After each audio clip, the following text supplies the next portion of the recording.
गजाननाय नमः।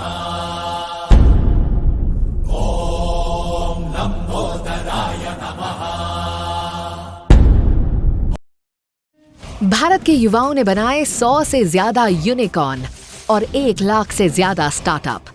विकसित भारत की नींव रखेगी आपके पहले वोट की ताकत। पहला वोट मोदी को। आज ही संकल्प लें।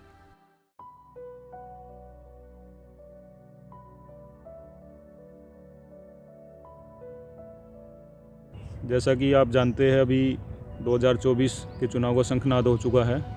तो आप जानते हैं कि मोदी सरकार ने 2 कार्यकाल अपने लगभग पूरे कर लिए हैं और अब फिर से चुनाव मैदान में सरकार जा रही है। तो इसके बारे में आपकी क्या राय है? देखो, 2 टर्म में मोदी जी ने जो काम किए हैं वो उसके सराहनीय हैं। उसने हर फील्ड में अच्छा काम किया है, चाहे वो इंफ्रास्ट्रक्चर लगा लो, चाहे वो मेडिकल का क्षेत्र लगा लो, यानी कि गरीबों के कल्याण के लिए बहुत ही अच्छे काम किए हैं मोदी सरकार ने, और इसमें कोई दो राय नहीं है। पिछले सरकारों की अपेक्षा मोदी ने 10 साल में जो काम किए हैं वो उनके सामने बिल्कुल, जो पिछली सरकारें रही हैं वो बिल्कुल फीकी रही है।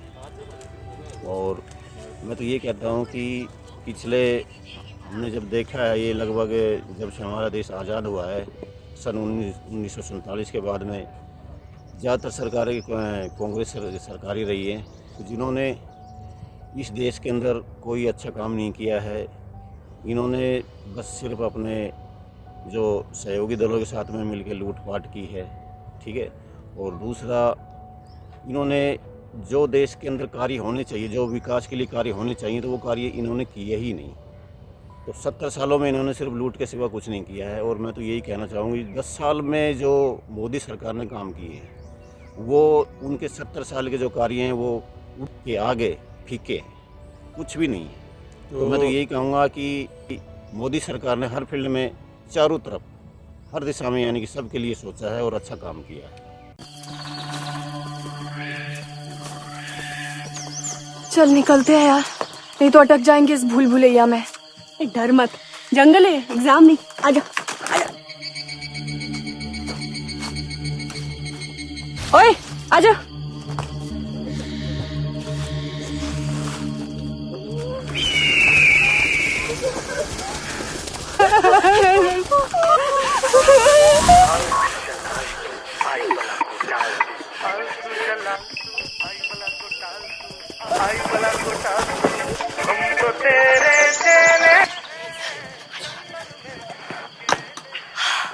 देखा, बचा लिया ना मैंने तुम लोगों को। अरे हमारे वंडर वुमन मोदी ने थोड़ी, तूने ही तो 5G लगवाया इस जंगल में।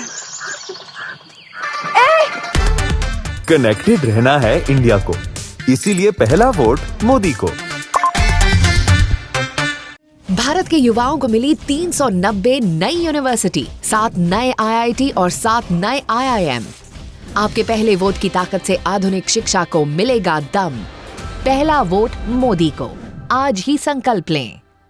तो अब थोड़ा सा स्पेसिफिक जाते हैं हम। तो धारा 370 के बारे में क्या राय है आपकी? धारा 370 के बारे में ये एक बहुत ही सराहनीय कदम रहा हमारी मोदी जी सरकार का, बीजेपी सरकार का।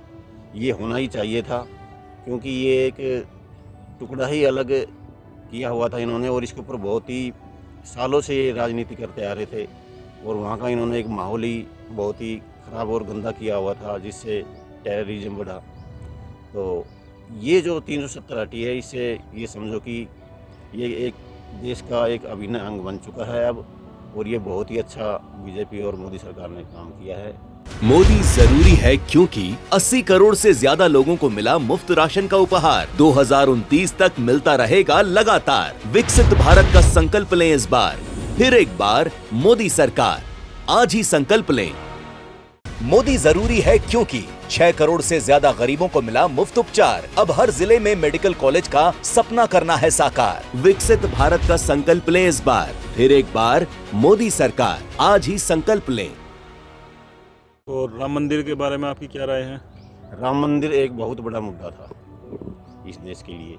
हमारे रामलला 500 वर्षों तक टेंट में रहे, तो ये एक बहुत ही शर्मनाक बात थी हमारे देश के लिए, क्योंकि कांग्रेस सरकार ने इस बारे में हमेशा राजनीति की है, कोई काम नहीं की है। और वो अभी तक भी ये नहीं चाहते, अभी तक भी इसके खिलाफ बोलते हैं कि रामलला कुछ नहीं है, ये एक सब मिथ्या बातें हैं। तो इनकी जो है वो जो सोच है वो बहुत ही पिछड़ी हुई सोच और बहुत ही गंदी सोच है, जो कि एक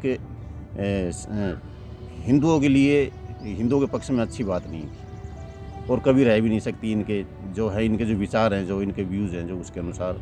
तो मैं तो यही कहूँगा कि राम मंदिर का जो ये हमारी सरकार ने, बीजेपी सरकार ने, मोदी सरकार ने जो काम किया, ये एक सराहनीय कदम है। ये होना चाहिए था। ये हिंदू के लिए एक ये आस्था का केंद्र था, बहुत ही बड़ा।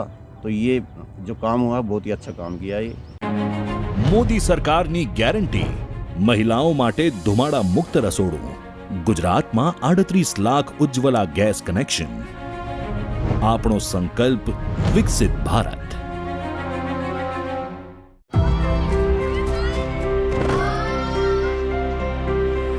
माँ हमें दुनिया की काली नज़र से बचाती है।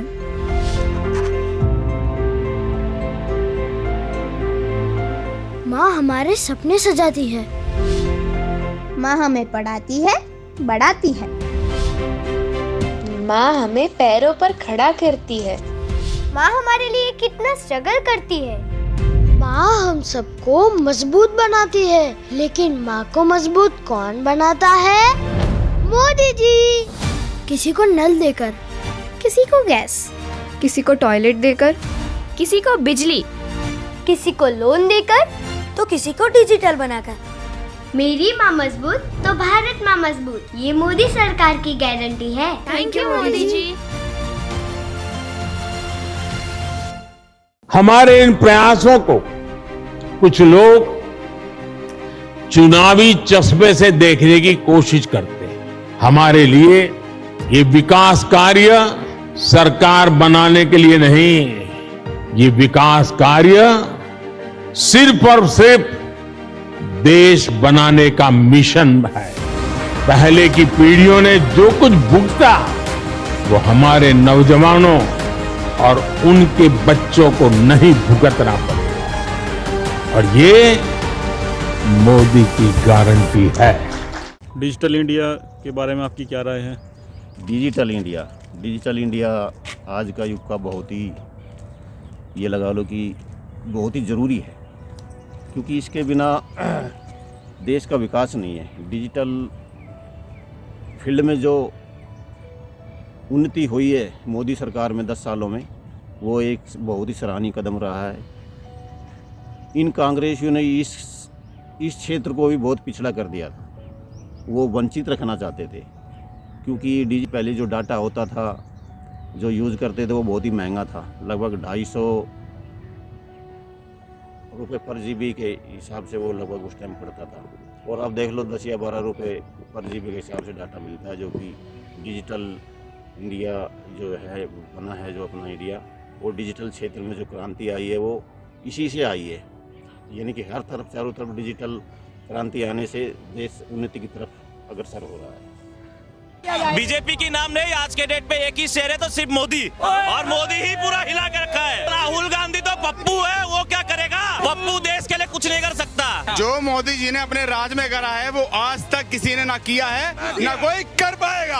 आगे कभी भी जिंदगी में कभी कोई भी मोदी जैसा नेता ना आया है, तो दोबारा आएगा। मोदी जी ने सोचा है, बीजेपी ने सोचा है, उसको उन्होंने जमीनी स्तर पर उतार के दिखाया है। आप परिवारवाद देखते हुए आ रहे हैं आज तक 60 सालों में। मोदी अपनी देश को, जनता को अपना परिवार मानता। मोदी जी जैसा वर्ल्ड लीडर ही नहीं है। राहुल गांधी कभी नहीं आएंगे, मंदबुद्धि का है। राहुल गांधी जी जो इंडिया अलायंस जो गठबंधन कर रहे हैं, एक शेर का शिकार करने के गिद्दड़ एक हो रहे हैं। मोदी शेर नहीं, सवा शेर है। लोकसभा में मैडम अब की बार मोदी सरकार और 400 पार। मोदी आना है, मोदी आना है, मोदी ही जी आएंगे।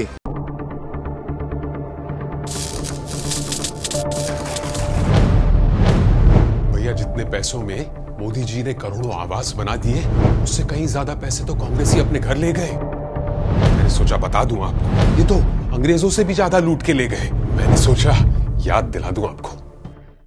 उग्रवाद और आतंकवाद, नक्सलवाद, इस देश को 4 दशक से परेशान करता था।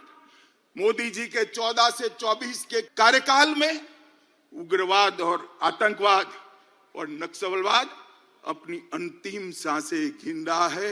मैं देश की जनता को कहना चाहता हूं, मोदी 3 में ये देश पूर्णतया आतंकवाद, उग्रवाद और नक्सलवाद से मुक्त होकर शांत और समृद्ध भारत बनने की दिशा में आगे बढ़े। और इंफ्रा में जो काम हुआ है, national highways, new railway line, bridge जो बन रहे हैं, उसके बारे में आपकी क्या प्रतिक्रिया है मोदी सरकार के बारे में?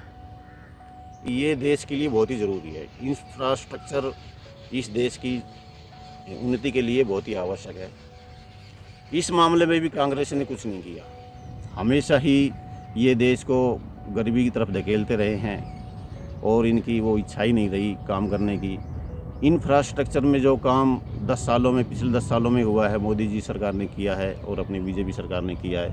ये एक देश को विकसित बनाने में बहुत बड़ा इसका योगदान रहेगा। और मैं तो ये कहूँगा कि ये जितना इंफ्रास्ट्रक्चर में इन्वेस्टमेंट होगा उतना ही देश के लिए, देश के हित में है और देश विकास की तरफ जाएगा।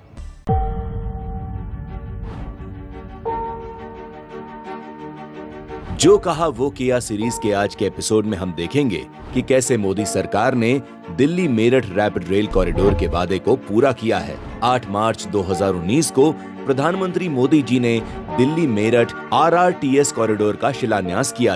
पूरे उत्तर प्रदेश के विकास से जुड़े हजारों करोड़ के प्रोजेक्ट का लोकार्पण और शिलान्यास आज मुझे करने का अवसर मिला है।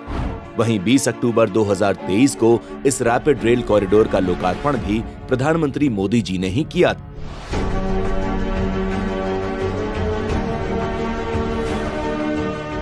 आज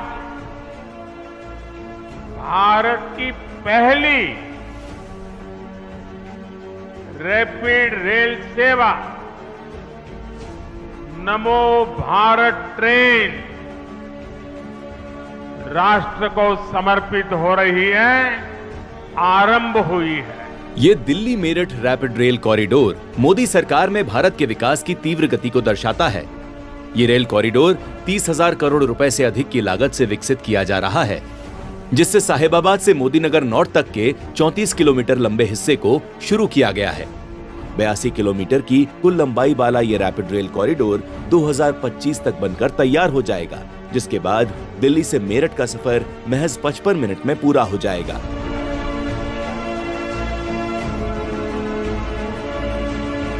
इन रैपिड एक्स ट्रेनों को 180 किलोमीटर प्रति घंटे की रफ्तार से चलाने के लिए डिजाइन किया गया है। बुलेट ट्रेन की तरह दिखने वाली इस ट्रेन में 6 कोच हैं, जिनमें एक साथ 1700 यात्री सफर कर सकते हैं। इस अत्याधुनिक रैपिड एक्स ट्रेन में CCTV कैमरे और डायनामिक रूट मैप जैसी कई सुविधाएं हैं।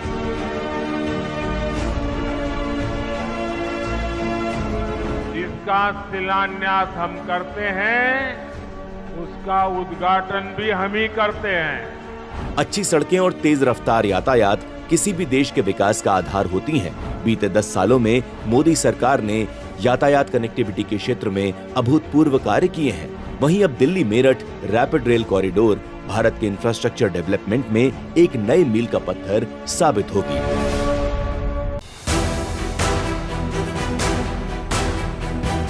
अटल सेतु विकसित भारत की तस्वीर है। विकसित भारत कैसा होने वाला है उसकी एक झलक है।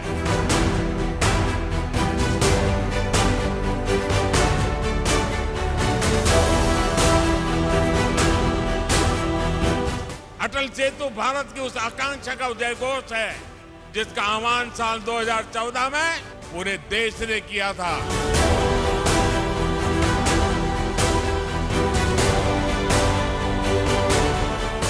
इन 10 वर्षों में देश ने अपने सपनों को सच होते देखा है, अपने संकल्पों को सिद्धियों में बदलते हुए देखा है। अटल सेतु इसी भावना का प्रतिबिंब है।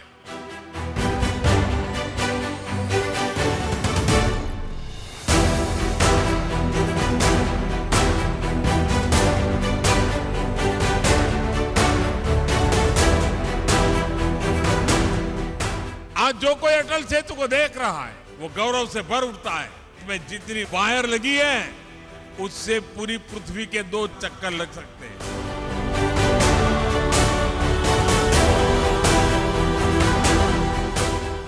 कोई इस बात से खुश है कि अब मुंबई और रायगढ़ की दूरी और सिमट गई है। जिस यात्रा में पहले कई घंटे लगते थे, अब वही यात्रा कुछ मिनटों में ही हो जाया करेगी। इससे नवी मुंबई के साथ साथ पुणे और गोवा भी मुंबई और पास आ जाएंगे। ये विशाल अटल सेतु, ये हमारे उस संकल्प का भी प्रमाण है कि भारत के विकास के लिए हम समंदर से भी टकरा सकते हैं, लहरों को भी चीर सकते हैं।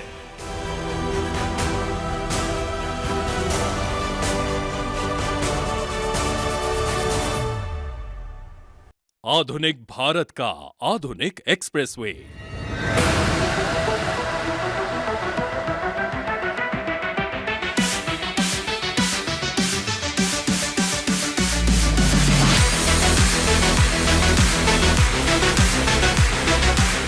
माननीय प्रधानमंत्री श्री नरेंद्र मोदी जी के नेतृत्व में दिल्ली हरियाणा के बीच बना द्वारका एक्सप्रेसवे विश्व स्तरीय इंजीनियरिंग का उत्कृष्ट उदाहरण है।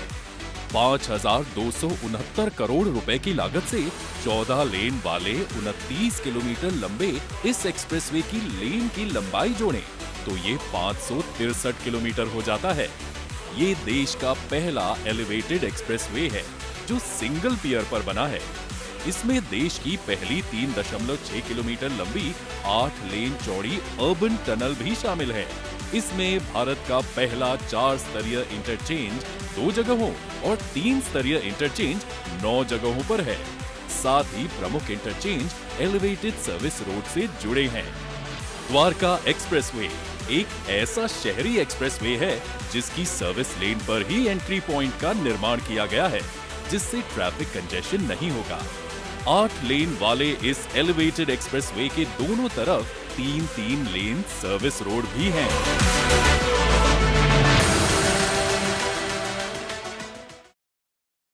द्वारका एक्सप्रेसवे द्वारका से मानेसर सिर्फ 15 मिनट में, मानेसर से IGI एयरपोर्ट 20 मिनट में, द्वारका से NH1 सिंधु बॉर्डर 25 मिनट में तथा मानेसर से NH1 सिंधु बॉर्डर 45 मिनट में पहुंचा जा सकेगा। इस एक्सप्रेसवे से दिल्ली NCR में प्रदूषण कम होगा। दिल्ली की पश्चिमी हिस्से की गुरुग्राम से कनेक्टिविटी बेहतर होगी। State of the art architectural तकनीक से बना द्वारका एक्सप्रेसवे भारत के बुनियादी संरचना के परिदृश्य को अत्याधुनिक करने का प्रयास है। तो अब जैसे कि लोकसभा चुनाव अभी डिक्लेयर हो चुके हैं, तो आप क्या संदेश देना चाहेंगे? 2024 में मोदी सरकार को चांस दोबारा मिलना चाहिए कि नहीं?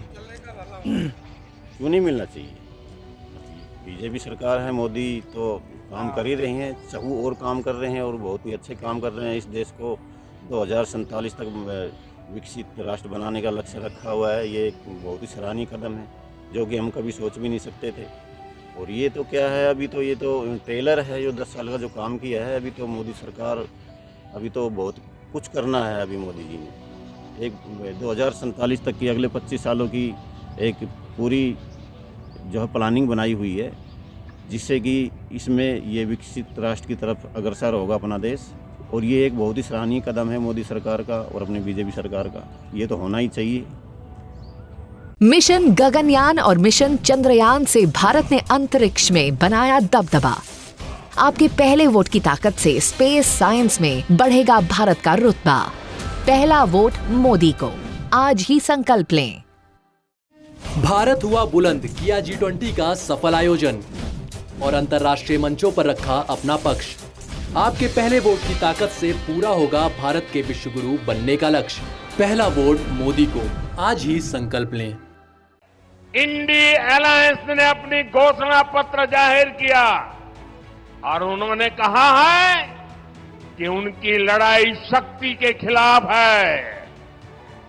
मेरे लिए हर मां शक्ति का रूप है। हिंदू धर्म में शक्ति शब्द होता है, हम शक्ति से लड़ रहे हैं।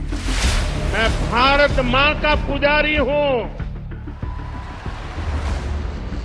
मैं आप शक्ति स्वरूपा सब माता बहन बेटियों का भी पुजारी हूं। और जिन्होंने कल शिवाजी पार्क में शक्ति को खत्म करने के लिए किया है, मैं इस चुनौती को स्वीकार करता हूं और मैं इन शक्ति स्वरूपा माताओं बहनों की रक्षा के लिए जान की बाजी लगा दूंगा, जीवन खपा दूंगा। अरे हमने तो चंद्रयान की सफलता को भी, जहां चंद्रयान ने लैंड किया, हमने उस सफलता को भी शिव शक्ति नाम देकर के शिव शक्ति को समर्पित किया।